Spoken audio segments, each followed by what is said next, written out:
important to cybersecurity. Firstly, we're going to see why cybersecurity is needed. Next, we're going to see what exactly is cybersecurity. And in the end, I'm going to show you all through a scenario how cybersecurity can save a whole organization from organized cybercrime. Okay, so let's get started. Now, as I just said, we are living in a digital era. Whether it be booking a hotel room, ordering some dinner, or even booking a cab, we are constantly using the internet and inherently constantly generating data. This data is generally stored on the cloud, which is basically a huge data server or data center that you can access online. Also, we use an array of devices to access this data. Now for a hacker, it's a golden age. With so many access points, public IP addresses, and constant traffic and tons of data to exploit, black hat hackers are having one hell of a time exploiting vulnerabilities and creating malicious software for the same. Above that, cyber attacks are evolving by the day. Hackers are becoming smarter and more creative with their malwares, and how they bypass virus scans and firewalls still baffle many people. Let's go through some of the most common types of cyber attacks now. So as you guys can see, I've listed out 8 cyber attacks that have plagued us since the beginning of the internet. Let's go through them briefly. So first on the list, we have general malwares. Malware is an all-encompassing term for a variety of cyber threats, including trojans, viruses, and worms. Malware is simply defined as code with malicious intent that typically steals data or destroys something on the computer. Next on the list, we have phishing. Often posing as a request for data from a trusted third party, phishing attacks are sent via email and ask users to click on a link and enter their personal data. Phishing emails have gotten much more sophisticated in recent years, making it difficult for some people to discern a legitimate request for information from a false one.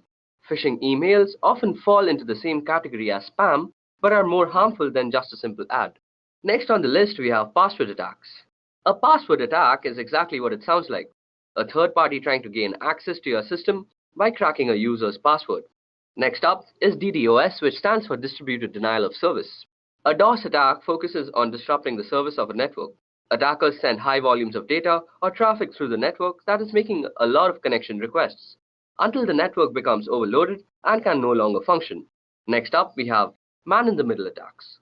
By impersonating the endpoint in an online information exchange, that is the connection from your smartphone to a website, the MITM attacks can obtain information from the end users and entity he or she is communicating with. For example, if you're banking online, the man in the middle would communicate with you by impersonating your bank and communicate with the bank by impersonating you.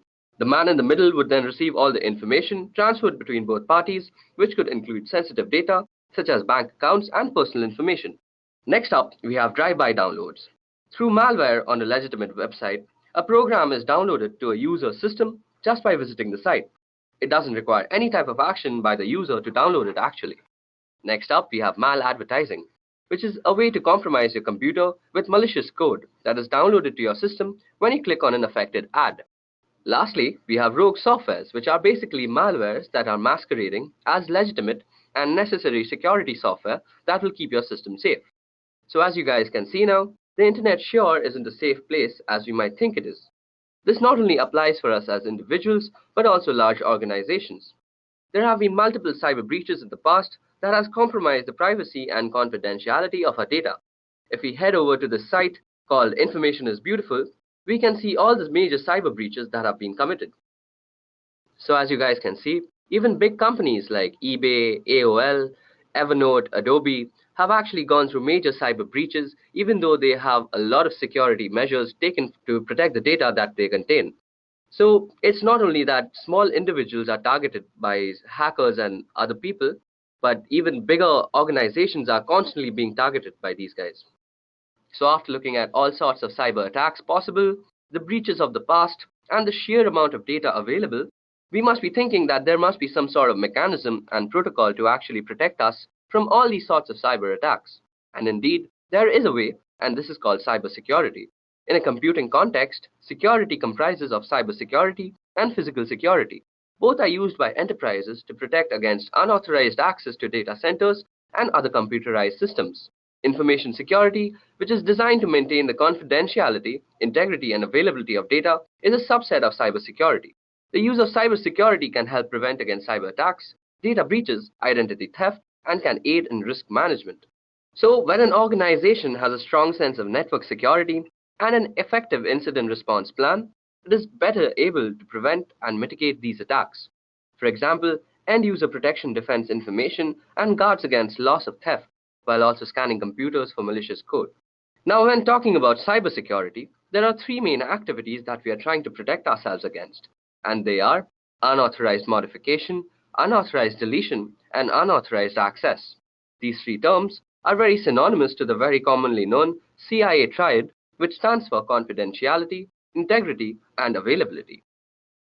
The CIA triad is also commonly referred to as the three pillars of security, and most security policies of bigger organizations and even smaller companies are based on these three principles. So let's go through them one by one.